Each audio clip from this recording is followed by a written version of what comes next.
In this guide, we're going over how you could pass the Soul Reaper exam here in Paradox in Roblox. Before we do get into this guide, make sure to like the video and subscribe to the channel with all notifications on. It really does help the channel and it lets us know that you want more content like this. We'd greatly appreciate it. And if at any point throughout this guide you had any questions, just ask them down in the comment section below and we can help you out further. I'm going to be doing my best to reply to every single comment down there. But first things first, make your way to Soul Society. Then find the classroom and sit down and take the exam. Now, there is obviously a few different questions, and these questions are not going to change no matter what. The first question is, how many captains are in Gote 13? The answer is 13.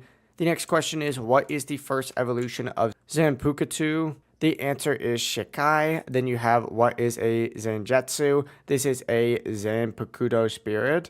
And then, of course, you have, what is the duty of Soul Reapers? And it's to protect the living world from hollows. And then you have the question, where do Soul Reapers live? Soul Society. Who created Hogyoku? And this is Kisuke. What game are you playing? Paradox. And what is 1 plus 1? Obviously, that's 2. If you answer all these correctly, you'll pass instantly with a 100, but that is the entire process and all of the questions. If you guys had any questions, let us know down in the comment section below and we can help you out further. I'm going to be doing my best to reply to every single comment down there. Before you do leave this guide, make sure to like the video and subscribe to the channel with all notifications on. It really does help us out and lets us know that you want more content like this. We'd greatly appreciate it. Have a great rest of your day though. Peace.